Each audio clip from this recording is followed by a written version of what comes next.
Hello folks, welcome to Outdoors with Bud. You know, I've always been kind of a do-it-yourselfer, and if I can save a few bucks, I can spend that on maybe some more bullets or something from my crossbow or GPS system or something. But one thing I want to try to show you, if you hunt from any kind of an elevated platform, be it a lock-on tree stand, be it a ladder stand, or maybe if you built one out of wood that's been out in the woods forever. Okay, as I was saying, you never want to climb up the ladder to your stand, or if you got tree steps in the side of the tree, climbing up with your weapon on your shoulder or in your hand, because you need both hands free to make sure you grab a hold of something solid to get up there. And then the first thing you want to do when you do get to your platform, before you step on it, take your hand and grab the platform and shake it to make sure it's secure, because the last thing you want to do is step up, or especially when it's dark and you can't see it very well, and that stand come disconnected. But once again, you need to have what we call a haul line. This is something that what you do when you come in of a morning. You should already have your haul line attached. You can have it attached to maybe the platform on your tree stand, or maybe alongside of the ladder, or you can tie it on maybe a branch on the side of the tree. But your haul line will be from a certain height up all the way to the ground, and you want to attach it to your weapon at the bottom of the stand. Now, if you're hunting with a firearm, a muzzleloader, a shotgun, or a high-power rifle, when you hook this haul line up, never hook it up with the barrel pointed up, because you're going to be up in the air. And really, most of the time, your gun should not be loaded while you're ascending, climbing up in the stand. But once you get up there, you reach over and you get this haul line, then you pull your equipment up to you. Maybe you got a backpack or a fanny pack and your gun or your crossbow. You always want to remain about safety. Now, a haul line, you can buy them for anywhere from $10, $15, $20 up. But what I do, I make my own. For instance, I bought this at Menards. This is actually camouflage colored. This has got a tensile strength of 55 pounds. In other words, you can pull 55 pounds of equipment up. And this is 75 foot in length. This is a 5/32 diameter 550 paracord, and these will last a long, long time. I've got some of these, and I know it's well over 10 years old, that I leave in the woods 24 hours a day, 365 days a year, and they're still good. Now, what you want to do is on the tag end, which I'm referring to as the bottom end, you need to have some kind of a fastener. Now, a lot of people like to use these little carabiners. Now these come in pretty handy. They're a simple clip.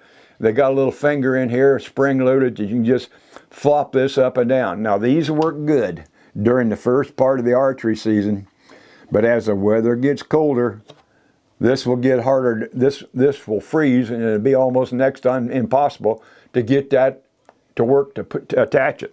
What I recommend doing is going to any hardware store and buying you some of these S-hooks. Now, when you first get these S-hooks, both ends will be open. I will put this S-hook inside of a little vise, and I will crimp it until the outer piece touches the S. Well, then I will put my paracord through there, and I will double knot it. Then what I will do is this part here will be hanging down to the ground. The opposite end will be up as high as I want it to be. Now, when I hook this up, you never have to worry about this S-hook coming loose or not working because of it getting cold. This end is open. What I do, I just simply run this around maybe my rifle sling. I'll bring it over. I will hook the top part of that rope across here, and then when I raise this up, this is going to cinch down, and I'm not going to have to worry about my weapon falling as I'm going up and down the tree stand. Okay, and then once you get up there, like I say, you reach over and you pull your weapon up to you, and then you put it up there and you're ready to go.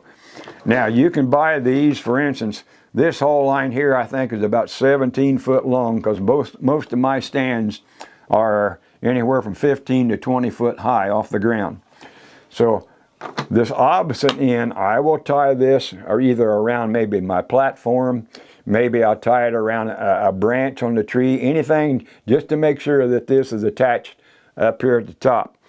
Then when I'm getting on my platform, like I say, the first thing you want to do before you step off onto that platform is to take your hand and shake it to make sure it's tight and secure so it won't fall with you. The minute I get on that platform, I will take my safety harness and I will connect it to the loop on the side of the tree.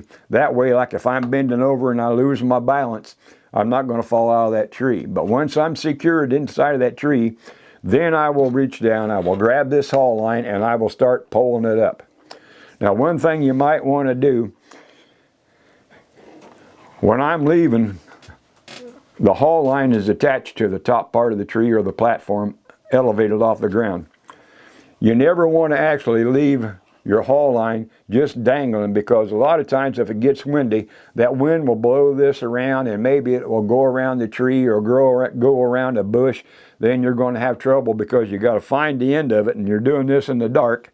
Find the end of that rope and disconnect it to reattach it. And what I do when I get down, there's a brace coming from my ladder to the side of the tree. I will take this in here that will be at the bottom.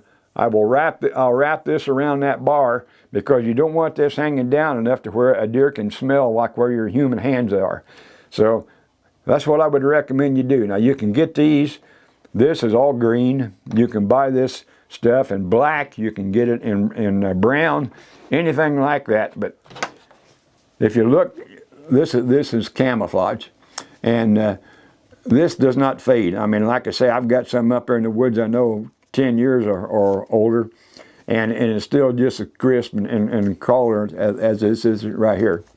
But if you like the carabiners, or just like on a dog leash, it's got that little button that you pull, you slide it back and forth. Those work real good, mainly in the warmer weather. But anything that's got a moving part like this carabiner's got, that will freeze up, and the next thing you know, you're not going to be able to use that. I recommend getting you some of these S-hooks, squeezing one in tight to where all you got's a hole, run your loop through there, or your rope through there maybe twice, then double knot it and secure it. Now, anytime you cut this paracord, you'll have a tendency that it will fray.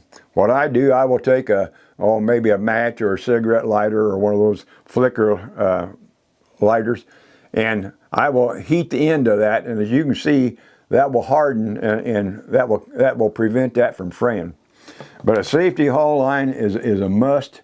If you want to pay $10, $15, $20, $30 for the ones that's already made up, that's great. But you can buy, just like I say, this one here was 75 foot.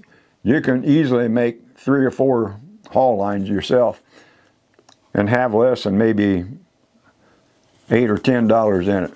But check it out. You can get it at the Menards. I found out some of this stuff, like this paracord right here, at Menards in a clearance bin. Naturally, they say I bought 2 or 3 of them. But a haul line, you got to have one for safety. So okay, we'll see in just a second. I got another do-it-yourself thing coming up, so I'm going to rearrange some of this stuff and show you what we're doing next. Okay, folks, I'm back again. This is for the second part of that segment for the do-it-yourselfers. A lot of guys likes to have shooting sticks. Now you can buy them. They can get to where they're, I think I've seen some at some of the companies are making that's over $200. Some of them has got a shooting stick. It's got like just like a one stick. It comes down with a little V, and you put your weapon in that V. Then that way it helps you steady your shot. But I made some.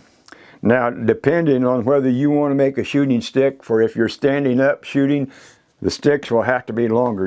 If you're very tall, you might have to do a little experimenting. I went to Menards and I bought some PCV pipe. 1/2 inch diameter will work. I used 3/4 inch diameter because it just made it feel to me like it was a little more sturdy. Now, what you're going to need, number one, you're going to need some PCV pipe. You're going to need 2 pieces.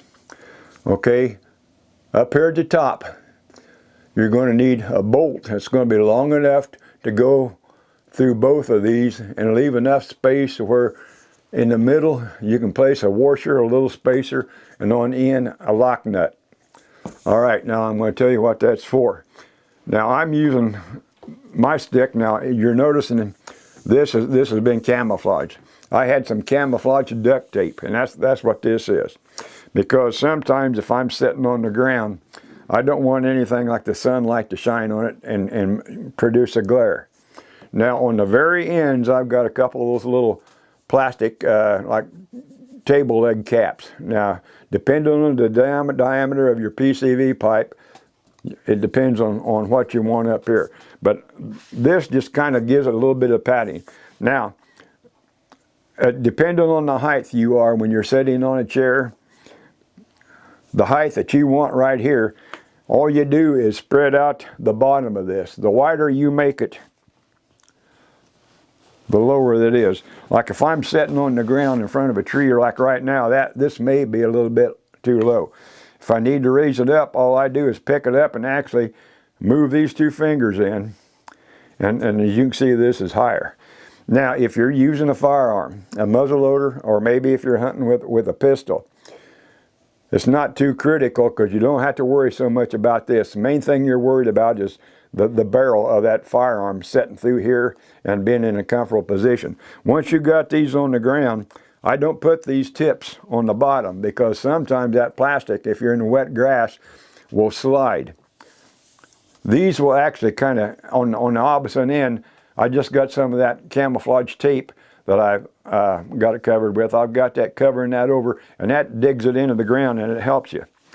Now, like I say, if you're using a shotgun, if you're using a high-power rifle, if you're using a muzzle loader, whatever, when you first sit down, I usually will have this sitting in front of me just like this at the height. And when I see the deer start coming in, or the turkey, or whatever I'm hunting, then I will get my weapon. And if it's a gun, I just put the barrel right here and I kind of move it up and get it to where I want it. And then I get ready to shoot. Now then, this is critical.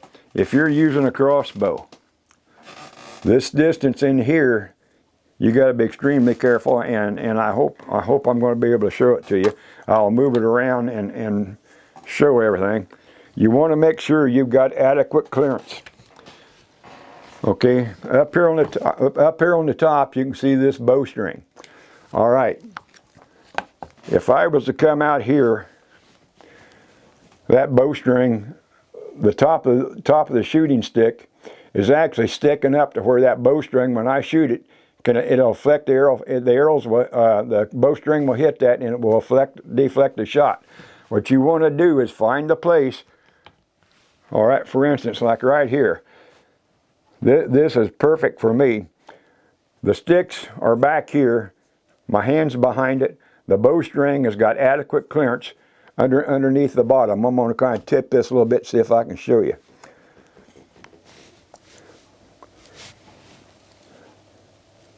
But as you can see, if you want to, you can shoot that one-handed, or if you feel better with 2. But if I got to lower that, and maybe I've got it too high, all I do is pick it up and move it down, and I can reposition it. But what you want to do is find out where you want to take that shot and get ready and get it in advance. But like I say, if you're using a crossbow, I'm going to try to turn this sideways a little bit to show you. My hand is behind this. Can you see that? My hand is actually behind the shooting stick. It's not up here. The bowstring is up here. So you can maybe see the clearance. I've got 1.5 inches to 2 inches. But the main thing is you don't want to get it so high that this right here is going to affect your bowstring. So I would recommend in advance get out in your backyard and practice using that. But it can really steady it down, because sometimes if you sit in your tree stand and you're sitting there offhand, you're holding it. A crossbow can get pretty heavy, well, so can your firearm. And when that deer comes in, your arm's going to be very fatigued, and you're going to have trouble holding the crosshairs on your target. But like I say, you can buy those shooting sticks, and they are a remarkable shooting aid, or you can make them. But like I say, if I was going to be standing up against a tree as I'm standing here, as you can see, this is going to be too low. So you might want to make the sticks a little bit longer. But depending on your height, I started out, I think these were 5.5, maybe 6 foot long, which was way too high. So I sat down. But I also have another hole about 1 inch down lower than this in case I want to make it lower. But to make your shooting stick lower, you just spread the bottom part out. As you can see, it's lower here. If you need it higher, you just kind of bring it in. And I like to kind of lean it back to where I'm not trying to sit uncomfortably like this. You might start out this way and it feels good, but within about 5 minutes, you're going to get fatigued, maybe cramped up. And if you're going to be successful deer hunting, you got to have patience, and you got to be comfortable to stay patient. But I highly recommend, maybe if you're not going to be inside of a camouflage tent, ground blind, or if, these were actually hard to use out of it, even like a 2-man stand. But it can be done. But you have to know exactly where the deer is going to be for your shot, because you're going to be limited on the space of your platform, how far you can adjust this. But a shooting stick, even back in Buffalo Bill Cody's days, they use shooting sticks. And it can be a definite aid, but I've got probably $10 in these, and I've been using these for, I don't know, 7 or 8 years now, and they paid for themselves. So okay, folks, that kind of wraps it up for this do-it-yourself, and I probably got some more of these for some upcoming podcasts. Like I say, if I can save a couple dollars, I'll do it. So thanks a lot. We'll see you in the woods.